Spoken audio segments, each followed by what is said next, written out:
Pessoal, o Fluminense na próxima quarta-feira na Argentina vai decidir não somente a sobrevivência na Libertadores da América, mas vai decidir também o que vai acontecer com o clube pelo restante da temporada. A temporada pode acabar já na quarta-feira. Ah, Rodrigo, mas ainda tem Copa do Brasil, ainda tem Campeonato Brasileiro, é verdade. Mas hoje a Copa do Brasil, gente, é uma competição mais difícil de você avançar para a decisão do que a Libertadores da América. Porque os grandes times do continente estão justamente no Brasil. E no Campeonato Brasileiro, a gente já está vendo o Palmeiras se distanciando cada vez mais na liderança. Então, se o Fluminense, na quarta-feira, for derrotado pelo Rivadavia e o Bolívar ganhar do Laguaira, o Fluminense estará matematicamente eliminado da fase de grupos da Libertadores da América. Um prejuízo financeiro gigantesco, milionário. E mais, caso isso aconteça, é bem provável que o Zubeldia seja demitido já na quinta-feira. E aí, quando a gente para olhar para trás, né, a gente vê que há um mês, mais ou menos, o Zubeldia tinha um trabalho considerado muito bom, né? Apesar de, né, algumas críticas por escolhas equivocadas, por substituições demoradas, substituições às vezes erradas, né? Insistência com alguns atletas. Apesar disso, o trabalho do Zubeldia era considerado muito bom. Mas de um mês para cá, a coisa desandou. Principalmente depois das contusões do Acosta e do Martinelli. Perdeu os dois principais jogadores do elenco por contusão e o time foi se esfarelando em campo. E o Zubeldia, ao não conseguir encontrar alternativas dentro do elenco, também foi se perdendo. Então, são duas coisas que acabaram fazendo com que o Fluminense chegue no ponto de hoje, nessa situação dramática. Uma atuação ontem ridícula, com o time todo desmontado, remendado, um esquema maluco de jogo, com apenas dois jogadores no meio de campo e que não conseguem marcar, né? Bernal, desde que chegou ao Fluminense, tem uma moral muito grande com boa parte da torcida, mas nunca mostrou esse futebol para, né, ter toda essa moral. O Alisson, para quem reclamava do Lima, o Alisson consegue ser menos produtivo do que o Lima, né? Então, e eram os dois homens no meio campo ontem, responsáveis por marcar e criar jogadas. Tava na cara que não ia dar certo. Tava na cara que não ia dar certo.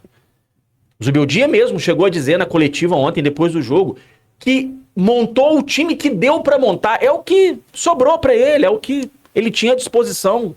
Não tinha como fazer muita coisa, porque, né, o time estava desfalcado e precisava poupar. Mas será que era a única alternativa mesmo? Será que ele não tinha outra maneira de escalar o Fluminense ontem? Porque por mais que a gente reclame, né, das últimas atuações do Ganso, o Ganso ontem nem chegou a entrar em campo.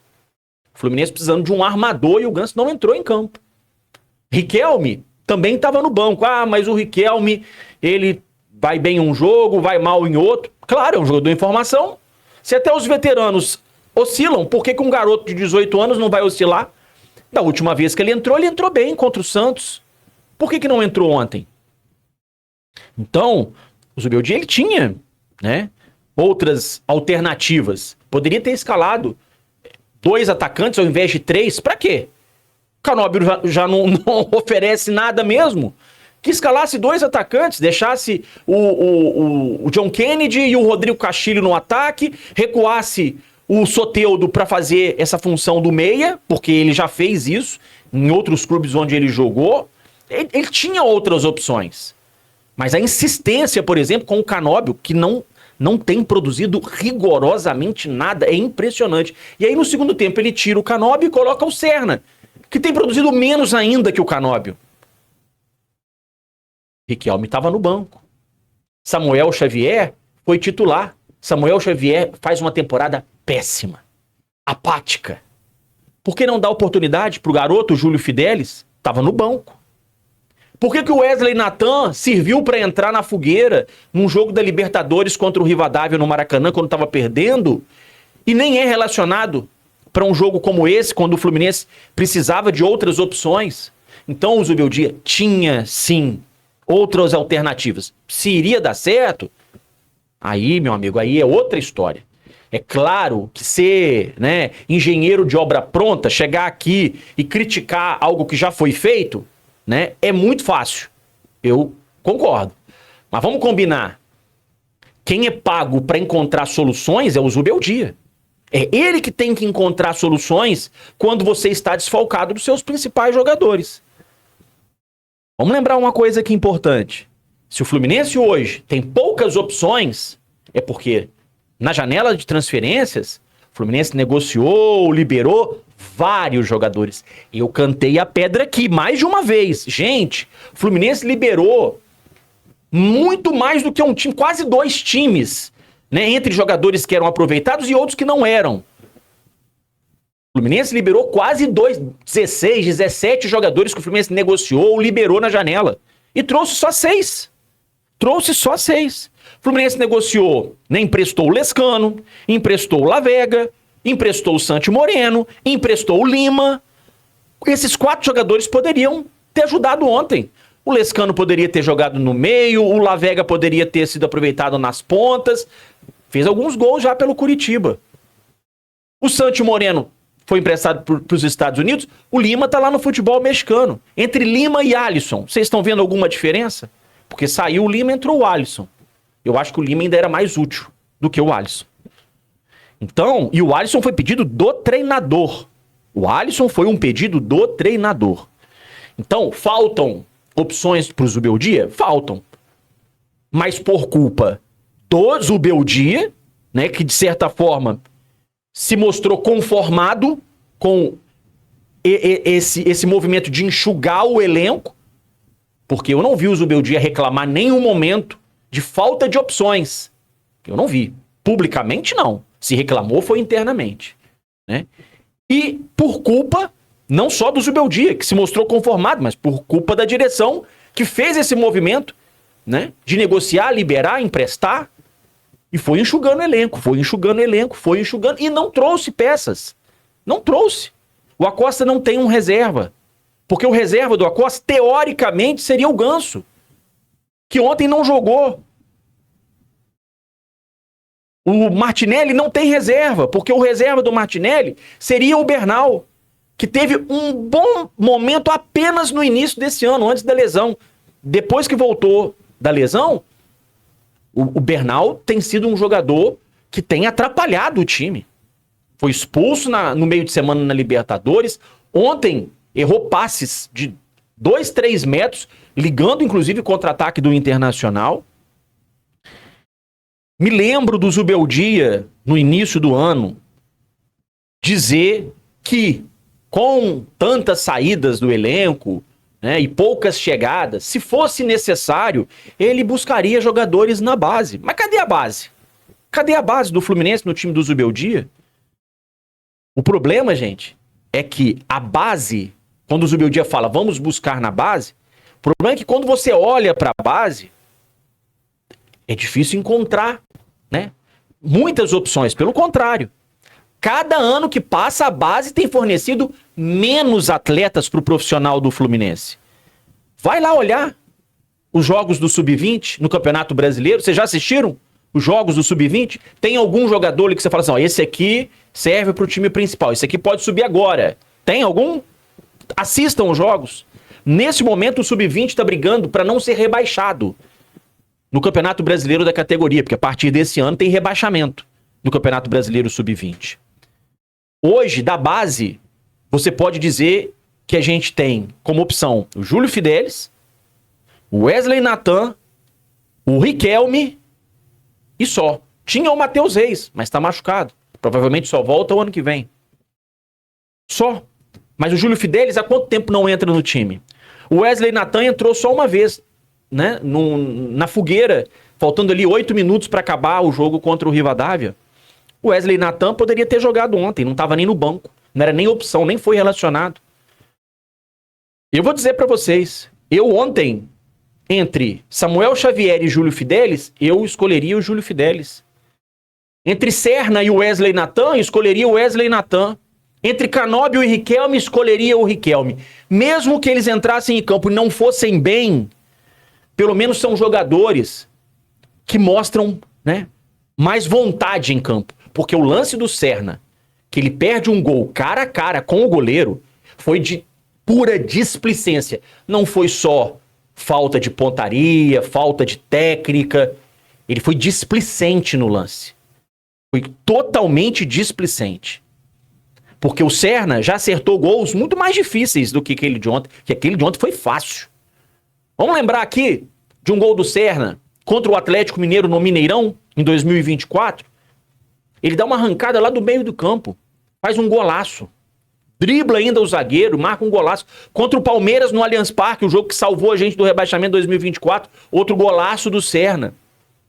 O gol que o Serna teve anulado, agora, recente, no jogo contra o Curitiba, que o árbitro marcou falta, ele pega de primeira, fez um golaço. Isso mostra que, por mais que o Serna, né, não seja nenhum craque, ele sabe fazer gol. Né? Ele já fez gols em lances muito mais complicados. Para mim, o lance de ontem é muito mais displicência do que falta de técnica. Não era um lance difícil para um jogador profissional, que chegou a ser cotado, inclusive, para a seleção da Colômbia. Não é. Não é tão difícil assim. Tá? O Serna, gente, não marca um gol há 17 jogos. Talvez falte confiança, talvez falte empenho, talvez falte um monte de coisa. Mas tá faltando gol. 17 jogos para um atacante sem fazer gol. E o companheiro dele, que também não sai do time, o Canóbio, não faz a 10. Então, como que você quer que um time sobreviva, né? Se os seus atacantes de lado de campo, que deveriam fornecer oportunidades para os centroavantes ou marcar os gols, não conseguem, há vários jogos, nem dar assistência e nem fazer gol. Aí fica muito difícil. Aí realmente fica muito difícil. Você perde o Acosta, perde o Martinelli e quem está em campo não consegue dar uma resposta. Nos últimos 4 jogos, gente, o Fluminense só fez 2 gols. 2 gols nos últimos 4 jogos contra a Chapecoense, lanterna do Campeonato Brasileiro. E foi um sufoco. Vocês vão lembrar aqui. O Fluminense chutou 30 vezes no gol. A bola não entrava de jeito nenhum. Será que foi só porque o goleiro teve uma grande atuação? Ou será por incompetência de quem estava finalizando? Nos últimos 4 jogos, em 3, o Fluminense não marcou nenhum gol. 0-0 com o Operário, perdeu de 2-0 pro Bolívar e perdeu de 2-0 pro Inter. Repararam a coincidência nesses 3 jogos? Os 3 foram como visitante. Há 3 jogos como visitante, o Fluminense não sabe o que é fazer um gol. E na quarta-feira, o Fluminense é obrigado a vencer como visitante. Então, assim, o treinador tem culpa? Tem. O dedão dele tá atolado lá, ó. Com tudo. Na culpa pelo que tá acontecendo com o time de um mês pra cá, principalmente. Tá com o dedão atolado. Mas não é o único culpado, não. Tá? Não é o único culpado. Já falei aqui de jogadores que não estão correspondendo. Serna, Canóbio, tem outros. Samuel Xavier, James. Fluminense perde Thiago Silva e contrata James.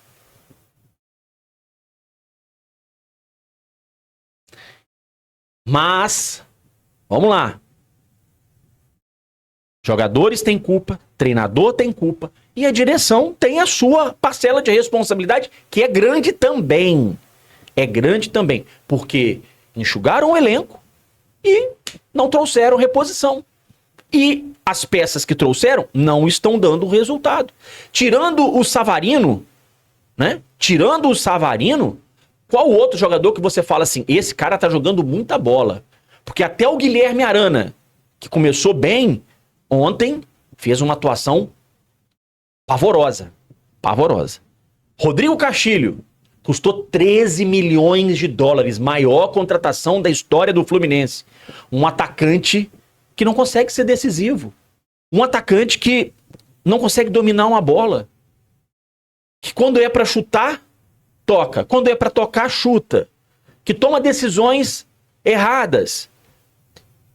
É um jogador, pra mim, útil, mas não vale 13 milhões de dólares. Não vale o que pagaram nele, tá? Porque é um atacante que não tem faro de gol, não é aquele cara decisivo. Pode ajudar? Pode ajudar, mas não é um cara decisivo. O John Kennedy, que já estava no Fluminense, consegue ser mais decisivo do que o Rodrigo Castilho. Então, gente, se o Fluminense perder na quarta-feira, o Zubeldia muito provavelmente será demitido, tá? Mas vai pagar o pato sozinho, porque é assim que acontece no futebol brasileiro. Quando os resultados não dão certo, sobra apenas pro treinador. E se o Fluminense for eliminado, é muito provável que o Zubeldia seja demitido. E aí o Fluminense vai ter uma conta pequena para pagar, tá? Claro, contém ironia, né? Porque com a demissão do Zubeldia, o Fluminense vai ter que pagar uma multa de 16 milhões de reais pro treinador. E ainda vai ter um prejuízo em caso de eliminação, porque o Fluminense projetou chegar às quartas de final, no mínimo, da Libertadores, o que garantiria ao clube mais 16 milhões de reais. Então é um prejuízo, gente, milionário, principalmente para um clube que já investiu 160 milhões de reais nessa temporada em reforços. E passou pela primeira vez na sua história da casa de 1 bilhão de reais em dívidas. Então, vamos dividir as responsabilidades. O treinador tem culpa, a direção também e os jogadores também. Os jogadores também. Mas, né, no futebol brasileiro é assim que funciona. Sobra somente pro treinador, que tá perdido. Isso é fato. Não tem ninguém aqui passando pano para treinador. A gente só tá dividindo as responsabilidades, tá? Então, quando a gente fala às vezes, né? Eu já falei inclusive aqui, Zubeldia bateu no teto. O trabalho do Zubeldia bateu no teto. Eu já falei isso aqui semana passada, inclusive, né? Eu usei essa frase, tá? Mas a pergunta que eu faço é: somente o trabalho do Zubeldia bateu no teto? Ou o trabalho dos dirigentes também bateram? Ou o trabalho dos jogadores, o desempenho dos jogadores também bateu no teto? Acho que é uma boa reflexão pra gente fazer, faltando 2 dias, talvez aí pro jogo mais importante do Fluminense no ano. Até esse momento será o mais importante do ano. Porque uma eliminação na quarta-feira pode representar, né, pro Fluminense, pra temporada, algo que a gente não imaginava que fosse acontecer. Que é uma eliminação tão precoce, né, que pode causar aí a demissão do treinador e, enfim, pode causar um grande prejuízo pro restante da temporada, tá? Vamos refletir sobre o momento do Fluminense. O Fluminense viaja nesta segunda-feira para a Argentina, que o Zubeldia possa colocar a cabeça no lugar e encontrar, né, uma melhor escalação, um melhor esquema para na quarta-feira surpreender a todo mundo e trazer uma vitória lá da Argentina, tá bom? No mais, galera, é isso. Você que ficou até aqui, né? Se gosta do meu trabalho, não esqueça de deixar o seu like. Se você não é inscrito, se inscreva. E deixe também a sua opinião, né? Para você, o Fluminense está nessa situação, por quê? Né? O que você pensa sobre tudo isso? No mais, um grande abraço, ótima segunda-feira, ótima semana e vamos pra cima. Abração, gente. Até mais.